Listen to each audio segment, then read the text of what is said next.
In chapter 20, we're introduced to the various people that were involved in the Great Awakening of the late 1700s and the early to mid 1800s. During that time, there was a global revival that took place in North America, South America, Europe, Africa, and Asia. Join us on this journey through the book Great Controversy, where we see that the war between good and evil involves every person on the planet. The events spoken of in this book will shape your present and guide your future.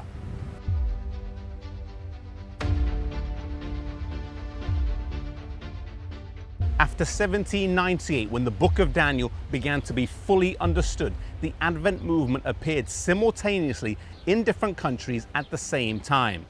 In 1821, just 3 years after William Miller had arrived at his conclusions, Dr. Joseph Wolf, known as the missionary to the world, began preaching the soon return of Jesus. He was a quite remarkable man.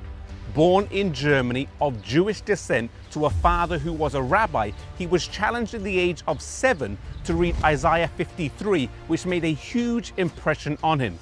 Leaving home at just the age of 11, he would later go on to spend some time here in Rome, though he never converted to Catholicism. He would go on to spend 2 years here in England, where he ran into Edward Irving and would participate in a set of lectures on the Second Coming at Albury Park.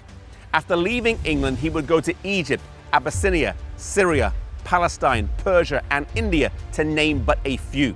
He traveled to places that others would not dream of going, but he trusted in God's word and God's protection. He would also go to the remote island of St. Helena and the United States of America, where he spoke in Congress Hall after the President John Quincy Adams had sanctioned it.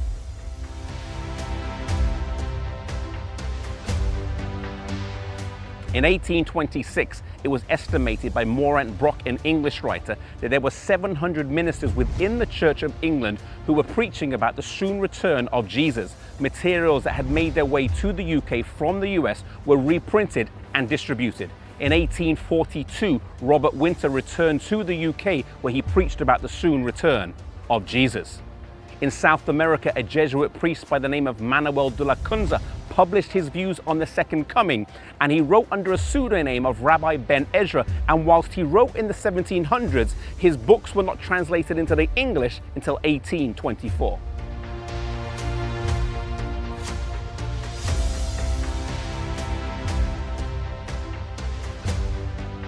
Johann Bengel preached the message in Germany, and his writings spread far across Christendom.